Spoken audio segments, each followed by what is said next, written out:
Sa loob ng bahay ni Kuya, dalawang housemates ang pumukaw ng pansin ng bayan, sina Bigel at Tin.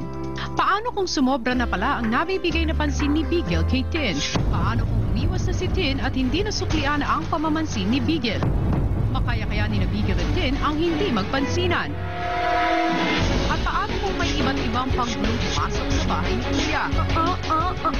Kaya ng housemates na huwag itong pansinin lalo pat katumbas ito ang kakainin nila sa darating na linggo. Kwentong papansin. Abangan yan dito sa Pinoy Big Brother Only Night.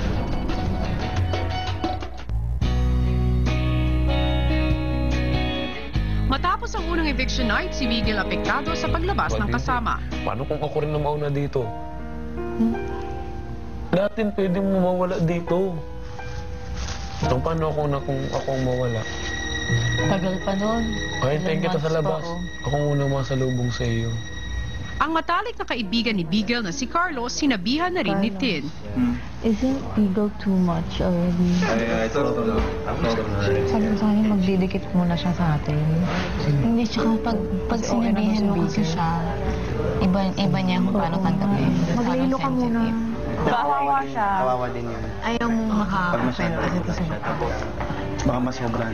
Baka masobrahan tapos bigla paglabas dito wala ka palang pake. Tingnan mo ang ano ng emotion niya.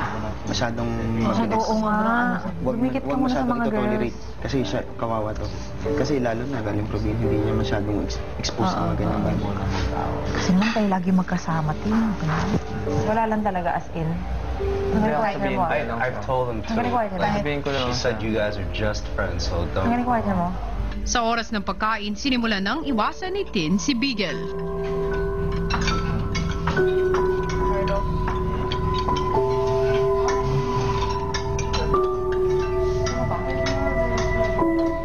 Si Bigel nagpapansin naman kay Tin.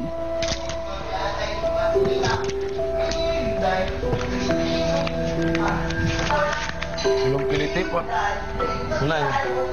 Mataba na yun. Hindi mo pala. Sexy pala.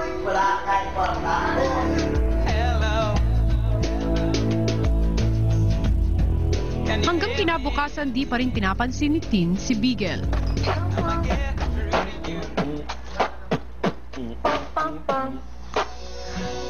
Damn, it's taking me so long to remember. Lagi naisip mo. Lagi naisip mo. Hindi ako sanay na hindi ko nag-iimik. Ha? Wala, gusto ko lang may ginagawa. Hindi ako sanay nung ikaw ay walang imik. Lagi kang... Lagi kang...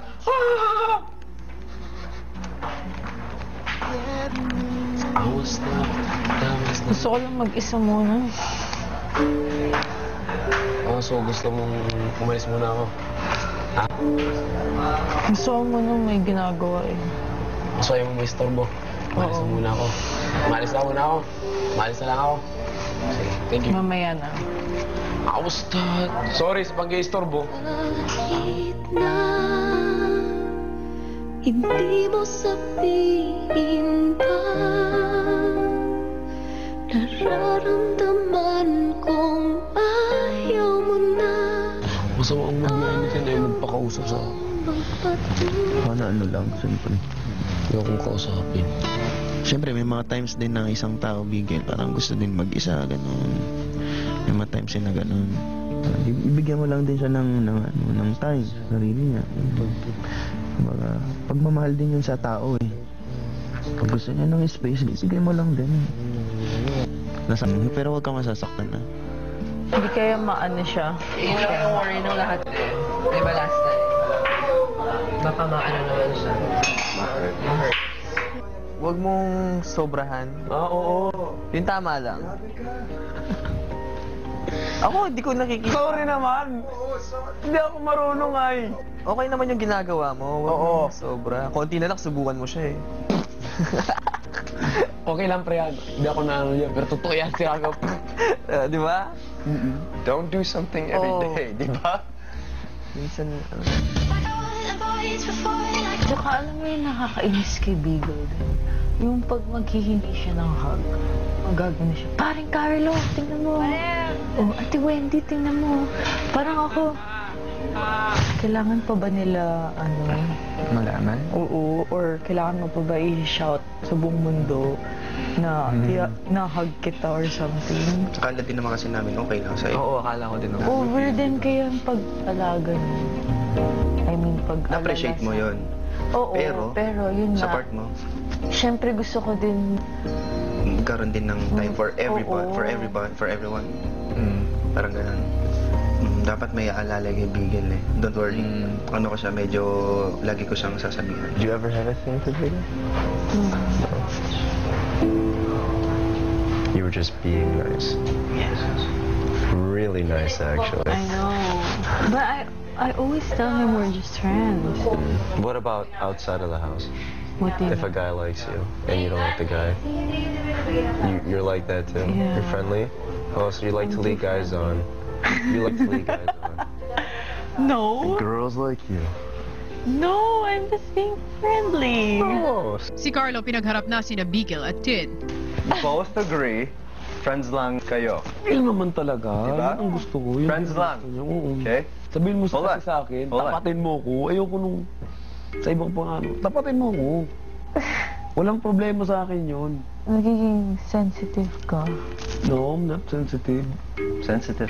Anong itsurang sensitive? Yun arte. Hoy! Ayoko yun! We see each other 24/7. Yes. Just be yourself, though. Don't act strange in front of Tin. Be who you are. Hindi naman napansin ko naman si Tin. Ha? Napansin ko naman si Tin kaso may mga binawasan lang ako. Kagaya na sabi ko sa'yo kagabi. Hindi ako magakulit sa iyo. Ganon.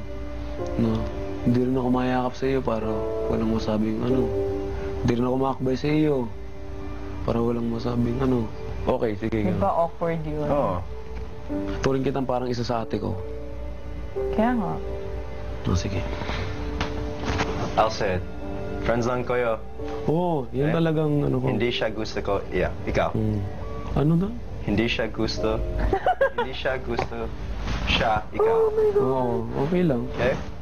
Hindi ko rin naman siya gusto. Okay? Okay, friends. Friends.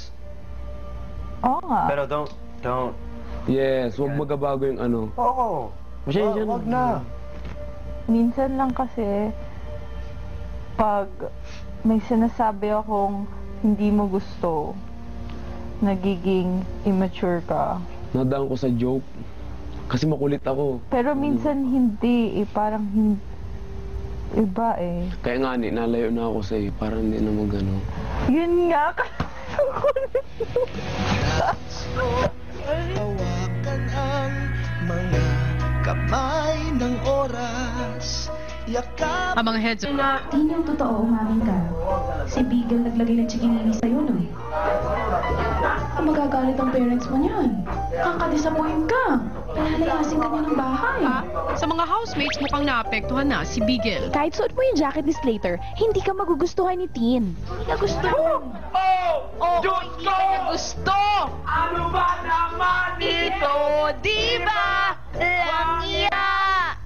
Sa mukha kong... Hoy, kawawa naman Hanap na lang ng ibang girl na maaakbayan kasi hindi siya type ni Tin. Kasi naman, talo ka naman yung magugustuhan ni Tin. Mas makapagpangit mo sa kanya.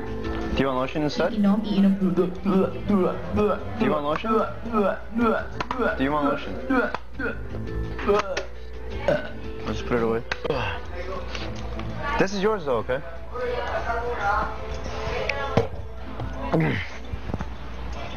Good night, friend. Ay, bawal magtakip ng kumot. Ayaw ng ganyan ni Kuya. Bango? Ano tayo? Mop. Yan ang magandang bitan. Para di marinig ang kutsa ni DJ Chacha, si Bigel nag-beatbox na lang. Party! Sige pa, Cassie. Isayaw mo yan. Giling ang susi sa weekly task nyo. Oh. Yung maglalagay Bakit?